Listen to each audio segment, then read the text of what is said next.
بسم اللہ الرحمن الرحیم۔ عزیز طلبہ، آج کتاب الہدایہ جز 40 کا سبق نمبر 315 ہے، اور اس سبق میں مثل جنس الاقرار للحمل او بالحمل کے متعلق بات کریں گے، اور کتاب کی عبارت ومن قال لحمل فلانة علی 1000 درہم سے لے کر ولم تنعدم بهذا الشرط الباطل تک ہوگی۔ آتے ہیں کتاب کی عبارت کی طرف۔ فصل فی الاقرار للحمل، یہ فصل حمل کے لیے اقرار کے بیان میں ہے۔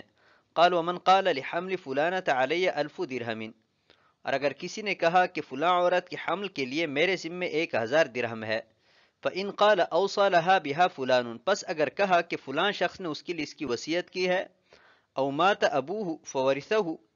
یا اس کا باپ فوت ہوا جس کا یہ وارث ہے، فالاقرار صحیح، تو اقرار درست ہے، لأنه اقر بسبب صالح لثبوت الملک له، اس لیے کہ اس کے لیے ثبوت ملک کے لیے اس نے ایک سبب صالح کا اقرار کیا۔ ثم اذا جاءت به حیا فی مدت يعلم انه كان قائما وقت الاقرار لزمه، پھر اگر اتنی مدت میں اس عورت نے بچہ جنا کہ جس میں اقرار کے وقت اس کے قائم ہونے کا علم ہو، تو اسے اقرار لازم ہو جائے گا۔ فإن جاءت به میتا فالمال للموصي والمورث، اگر اس عورت نے مردہ بچہ جنا تو مال موصی اور مورث کا ہوگا، حتی یقسم بین ورثته، یہاں تک کہ ان کے ورثاء کے مابین تقسیم کیا جائے گا، لأنه اقرار فی الحقیقت لہما، اس لیے کہ در حقیقت ان دونوں کے لیے اقرار ہے، وإنما ينتقل إلى الجنین بعد الولادت، اور بچے کی طرف ولادت کے بعد منتقل ہوتا ہے، ولم ينتقل قبلها، اور ولادت سے پہلے منتقل نہیں ہوا،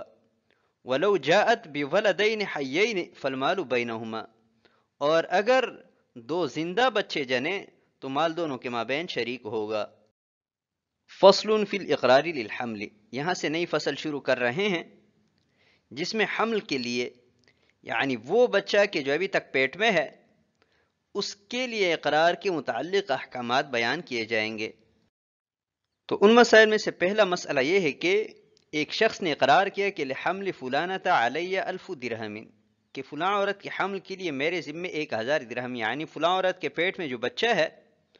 اس کے لیے میرے ذمے 1000 درہم ہے۔ تو اگر مقر نے کوئی سبب صحیح بیان کیا تو اس کا اقرار درست ہے، مثلا یہ کہا کہ ان 1000 درہم کا اس بچے کے لیے فلاں شخص نے وصیت کی تھی، یا یہ کہا کہ اس بچے کا باپ فوت ہو چکا ہے اور 1000 درہم اس بچے کے لیے بطور میراث چھوڑے ہیں، تو اس نے چونکہ سبب صالح، سبب صحیح بیان کیا تو اس وجہ سے اس کا یہ اقرار درست ہوگا۔ ثم اذا جاءت به حیا فی مدت، پھر اگر اس عورت نے اتنی مدت میں اقرار کے بعد بچہ جنا کہ جس سے واضح ہو کہ اقرار کے وقت یہ حمل ٹھہر چکا تھا، یہ بچہ پیٹ میں تھا، تو اس مقر کو یہ اقرار لازم ہو جائے گا، یعنی اسے اس بچے کو 1000 دینار ادا کرنے پڑیں گے۔ فإن جاءت به میتا، اگر بچہ مردہ پیدا ہوا تو مقر نے جس مال کا اقرار کیا تھا اس شخص کا ہوگا کہ جس کے بارے میں مقر نے کہا تھا کہ اس نے بچے کے لیے وصیت کی ہے، یہ اس شخص کے لیے ہوگا کہ جس کے بارے میں کہا تھا کہ بچہ اس کا وارث یعنی بچے کا باپ، اور یہ مال موصی اور مورث کے جو ورثاء ہوں گے ان کے مابین تقسیم کیا جائے گا۔ لأنه اقرار فی الحقیقت لہما، اس لیے کہ مقر نے جو اقرار کیا ہے یہ در حقیقت یا تو موصی کے لیے ہے اگر اس نے یہ کہا ہے کہ فلاں شخص نے اس کے لیے وصیت کی ہے، یا مورث کے لیے ہے اگر اس نے یہ کہا ہے کہ اس کے باپ کی طرف سے بطور میراث یہ مال اس بچے کو ملا ہے، یہ تو در حقیقت ان دونوں کے لیے ملکیت کا اقرار ہے، لیکن ان دونوں سے بچے کی طرف یہ مال اس کے پیدا ہونے کے بعد منتقل ہوگا۔ ابھی اگر وہ زندہ پیدا ہوا تو زندہ کی طرف تو مال منتقل ہو سکتا ہے، لہٰذا یہ مال اس کی طرف منتقل ہو جائے گا، اور اگر مردہ پیدا ہوا تو مردہ کی طرف مال منتقل نہیں ہو سکتا، لہٰذا یہ مال موصی اور مورث کی طرف چلا جائے گا، یعنی ان دونوں کے ورثاء کے مابین تقسیم کیا جائے گا۔ ولو جاءت بولدین حیین، اور اگر دو بچے پیدا ہوئے اور دونوں زندہ ہے، تو یہ 1000 دونوں کے مابین شریک ہوگا، 500 دونوں کو ملے گا۔ آتے ہیں اگلی عبارت کی طرف، قال ولو قال المقر باعنی او اقرضنی لم يلزمه شیء، اور اگر مقر نے کہا کہ اس بچے نے مجھے فروخت کیا ہے یا بطور قرض دیا ہے تو مقر کو کچھ لازم نہیں ہوگا، لأنه بین مستحیلا، اس لیے کہ مقر نے ایک ناممکن چیز بیان کی ہے۔ قال وإن أبهم الإقرار لم يصح عند أبي يوسف رحمه الله تعالى، وقال محمد رحمه الله تعالى يصح، اور اگر اقرار مبہم رکھا تو قاضی ابو یوسف رحمہ اللہ تعالیٰ کے ہاں یہ اقرار درست نہیں ہے، اور امام محمد رحمہ اللہ تعالیٰ کے ہاں درست ہے۔ لأن الإقرار من الحجج، اس لیے کہ اقرار حجتوں میں سے ہیں، فیجب اعماله ما امکن لا اہماله، تو اسے عمل دلانا بقدر الامکان واجب ہے، نہ کہ اسے مہمل قرار دینا۔ وقد امکن اعماله بالحمل على السبب الصالح، اور اسے عمل دلانا ممکن ہے بئی طور کہ اسے سبب صالح پر محمول کیا جائے۔ ولابی یوسف رحمہ اللہ تعالی ان الاقرار مطلقه ينصرف الى الاقرار بسبب التجارہ، اور قاضی ابو یوسف رحمہ اللہ تعالی کی دلیل یہ ہے کہ مطلق اقرار تجارت کے سبب پر اقرار کی طرف منصرف ہے۔ ولہذا حمل اقرار العبد المأذون له واحد المتفاوضین علیہ، اور یہی وجہ ہے کہ عبد معذون اور متفاوضین میں سے ایک کے اقرار کو اسی پر محمول کیا گیا ہے۔ فیصیر کما اذا صرح به، تو ایسا ہے جیسا کہ اس نے اس کی تصریح کی ہے۔ قال ومن اقر بحمل جاریت او بحمل شاۃ لرجل صح اقرارہ،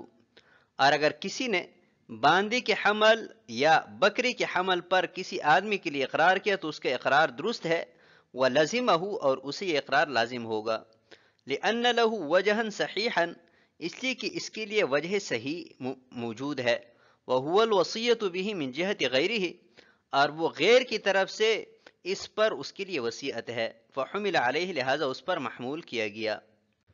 قال ولو قال المقر باعنی او اقرضنی، یہ مسئلہ چل رہا تھا کہ ایک شخص نے کسی عورت کے حمل کے لیے اقرار کیا اور پھر اس کے لیے ایک سبب صالح ذکر کیا، مناسب سبب ذکر کیا کہ اس سبب کی وجہ سے اس بچے کا میرے ذمے 1000 درہم ہے، لیکن اگر غیر صالح سبب ذکر کریں تو اقرار باطل ہو جائے گا۔ مثلا یہ کہیں کہ اس بچے نے مجھے کوئی چیز فروخت کی ہے یا بطور قرضہ دیے ہیں، تو یہ چونکہ ممکن نہیں ہے، اس لیے یہ اقرار باطل ہو جائے گا اور مقر کو کچھ لازم نہیں ہوگا، کیونکہ آج تک تو ہمیں کوئی ایسا طریقہ معلوم نہیں ہے کہ بچے نے پیٹ ہی سے اس مقر کے ساتھ اس کے واسطے سے رابطہ کیا ہو، یعنی اس کے پاس کوئی موبائل ہو یا کوئی اور جدید آلہ ہو،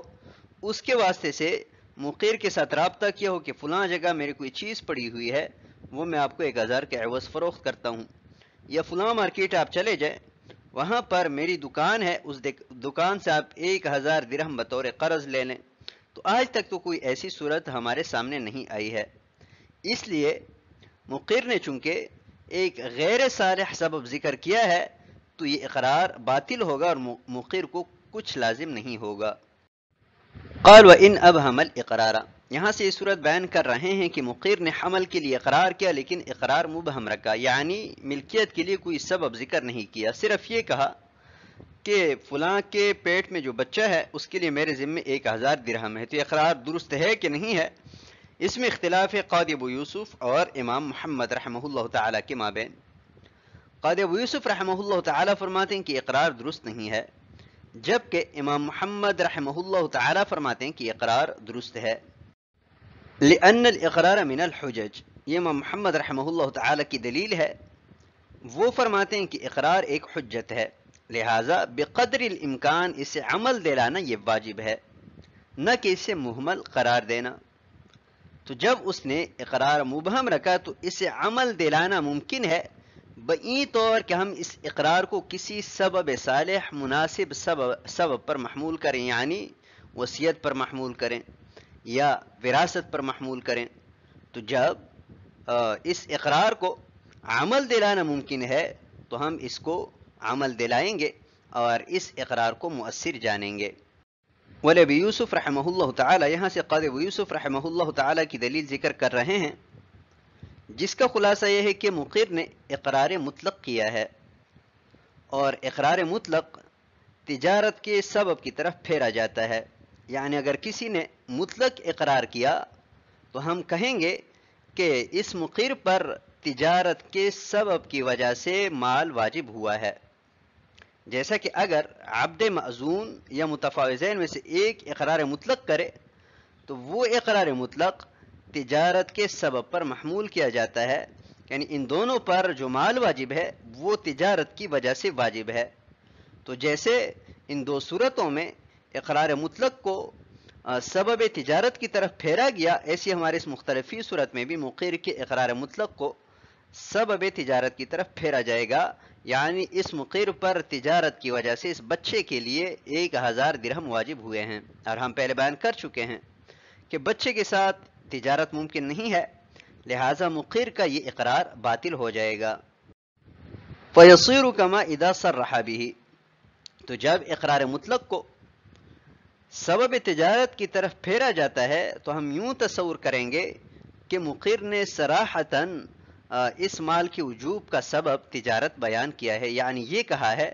کہ اس بچے کے ساتھ میں نے تجارت کی ہے، اس تجارت کے نتیجے میں اس بچے کے لیے میرے ذمے 1000 درہم واجب ہوئے ہیں. تو اگر وہ صراحتاً کہتا کہ بچے کے ساتھ تجارت کی ہے، تجارت کے نتیجے میں مجھ پر یہ پیسے لازم ہوئے ہیں، تو یہ اقرار لغو اور باطل ہے. ایسے ہی جب دلالتاً ثابت ہوا تب بھی یہ اقرار باطل ہوگا. قال ومن اقر بحمل جاریة او بحمل شاة لرجل، ایک شخص نے دوسرے کے لیے کسی باندے کے حمل کا اقرار کیا کہ اس باندے کے پیٹ میں جو بچہ ہے زید کا ہے، یا بکری کے بارے میں اقرار کیا کہ اس بکری کے پیٹ میں جو بچہ ہے وہ زید کا ہے، تو یہ اقرار درست ہے اگرچہ سبب بیان نہ کریں، کیونکہ اس کو صحیح محمل پر محمول کیا جا سکتا ہے کہ پہلے زید کے لیے کسی تیسرے شخص نے اقرار کیا ہو اور اس شخص نے اپنے اقرار سے اس زید کا جو حق ہے وہ ظاہر کیا ہو، لہٰذا وصیت پر محمول کیا جائے گا. آتے ہیں اگلی عبارت کی طرف. قال ومن اقر بشرط الخيار بطل الشرط، اور اگر کسی نے خیار شرط کے ساتھ اقرار کیا تو شرط باطل ہے.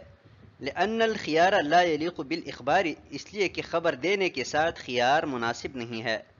لأنه لا يتغير بالاختیار، اس لیے کہ اخبار اختیار سے نہیں بدلتا. ولأن الخيار للفسخ، اور اس لیے کہ خیار فسخ کے واسطے ہیں. والاخبار لا يحتمله، اور اخبار فسخ کا احتمال نہیں رکھتا. ولزمه المال لوجود الصيغة الملزمة، اور صیغہ ملزمہ کی وجہ سے مقر کو مال لازم ہوگا. ولم تنعدم بهذا الشرط الباطل، اور صیغہ ملزمہ اس شرط باطل کی وجہ سے معدوم نہیں ہوا. واللہ تعالی اعلم بالصواب. اس عبارت میں مسئلہ بیان کیا گیا ہے کہ ایک شخص نے قرض کا یا کسی اور چیز کا اقرار کیا اور ساتھ ہی ساتھ یہ کہا کہ مجھے اپنے اقرار میں 3 دن کا خیار حاصل ہے، تو اقرار لازم ہو جائے گا اور جو شرط لگائی ہے وہ شرط باطل ہو جائے گی، اس لیے کہ اقرار جو ہے وہ اخبار کا نام ہے، یعنی اپنے ذمے دوسرے کے لیے کسی حق کے ثابت ہونے کی خبر دینے کا نام اقرار ہے. تو جب اس نے دوسرے کے لیے اپنے ذمے حق کے ثابت ہونے کی خبر دی تو اختیار کی وجہ سے اس خبر میں کوئی تبدیلی نہیں آئے گی. وَلِأَنَّ الْخِيَارَ لِلْفَسْخِ، اور دوسری وجہ یہ ہے کہ یہ جو خیار رکھا جاتا ہے یہ فسخ کرنے کے لیے رکھا جاتا ہے کہ 3 دن کے اندر اندر میں اقرار کو فسخ کر سکتا ہوں، اور اقرار چونکہ اخبار کا نام ہے اور اخبار میں فسخ کا احتمال نہیں ہے، لہٰذا یہاں پر خیار شرط جو ہے وہ بلا معنی ہے، اس کا کوئی مقصد اور فائدہ نہیں ہے، اس وجہ سے وہ باطل ہو جائے گا. وَلَزِمَهُ الْمَال، اور مقر نے جو اقرار کیا ہے اس اقرار کی وجہ سے وہ مال اسے لازم ہو جائے گا، کیونکہ اس نے صیغہ ملزمہ استعمال کیا، یہ کہا کہ لہو علیہ مالن، تو علیہ یہ صیغہ ملزمہ ہے، تو صیغہ ملزمہ کے پائے جانے کی وجہ سے مقر کو مال لازم ہوگا. اور اس نے جو خیار شرط لگائی ہے یہ شرط چونکہ باطل ہے، اس باطل شرط کی وجہ سے صیغہ ملزمہ پر کوئی اثر نہیں پڑا، وہ منعدم نہیں ہوا. تو جب صیغہ ملزمہ موجود ہے اس کے موجود ہونے کی وجہ سے مقر کو یہ مال لازم ہوگا. واللہ تعالی اعلم بالصواب. تو آج کے سبق کو ہم اسی پر ختم کرتے ہیں. والسلام علیکم ورحمۃ اللہ وبرکاتہ.